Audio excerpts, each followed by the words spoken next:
ৰহস্যজনকভাৱে গুৱাহাটী ক্লাবত উদ্ধাৰ দীপাংকৰৰ স্কৰ্পিঅ বাহন।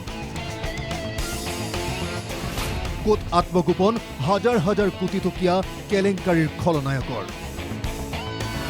আৰক্ষীৰ তদন্তৰ নামত কেৱল ভেকু ভাওনা। ডিবিকাণ্ডৰ মাষ্টাৰ মাইণ্ড দীপাংকৰ বৰ্মনৰ ক'লা ৰঙৰ AS01EL 5855 নম্বৰৰ স্কৰ্পিঅ বাহনখনৰ সন্ধানত নামিছিল আৰক্ষী। কিয়নো এই বাহনখন লৈয়ে অন্তৰ্ধান হৈছিল প্ৰবঞ্চক দীপাংকৰ। দীপাংকৰ নিৰুদ্দেশ হোৱাৰ 7 দিন পিছত গুৱাহাটী ক্লাবত ওলাল দীপাংকৰৰ বাহন। বিনিয়োগকাৰীয়ে গুৱাহাটী ক্লাবত নিশা গাড়ীখন প্ৰত্যক্ষ কৰি খবৰ দিলে আৰক্ষীক। গাড়ীখনৰ পিছফালৰ এটা টায়াৰ হৈছিল ব্লাষ্ট। গাড়ী উদ্ধাৰ হোৱা স্থানৰ CCTV ভিজুৱেল বিচাৰিছে আৰক্ষীয়ে। প্ৰবঞ্চনাৰে ধন লুটি গুৱাহাটী ক্লাবত গাড়ী এৰি পলাল নেকি দীপাংকৰ বৰ্মন?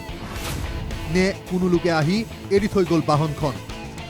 ইফালে এতিয়াও দীপাংকৰৰ জালুকবাৰীৰ ঘৰত পৰি ৰৈছে দুখনকৈ বিলাসী বাহন। হাজাৰ হাজাৰ গ্ৰাহকৰ পৰা হাজাৰ হাজাৰ কোটি টকা সংগ্ৰহ কৰি দীপাংকৰে ৰচিছিল নেকি পলায়নৰ পৰিকল্পনা? সন্মুখত বিয়া, ঘৰত ৰুগীয়া পিতৃ মাতৃ। হেৰুৱা ধন ঘূৰাই পোৱাৰ আশাত বন্দী বিনিয়োগকাৰী। পাছে শ্বেয়াৰ মাৰ্কেটেৰে প্ৰবঞ্চনাৰ জাল ৰচি ক'ত লুকাল দীপাংকৰ? কোনোৱে অপহৰণ কৰিলে নেকি ডিবিৰ মালিক দীপাংকৰক? 100ৰো অধিক এজাহাৰ পল্টন বজাৰ থানাত দাখিল কৰিছে বিনিয়োগকাৰীয়ে। দীপাংকৰৰ বাগদত্তা মনালিছা দাস আৰু ডিবিৰ কৰ্মচাৰীক জেৰা চলায়ো আৰক্ষীয়ে লাভ কৰা নাই নতুন তথ্য। সামুকীয়া গতিৰে আৰক্ষীয়ে আৰম্ভ কৰিছে তদন্ত।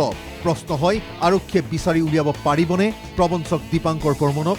নে APSC কেলেংকাৰীৰ মূল খলনায়ক ৰাকেশ পালৰ ভাতৃ ৰাজীৱ পাল নোহোৱা হোৱাৰ দৰেই নোহোৱা হৈ যাব Dipankar Barman? Bureau report NKTV+।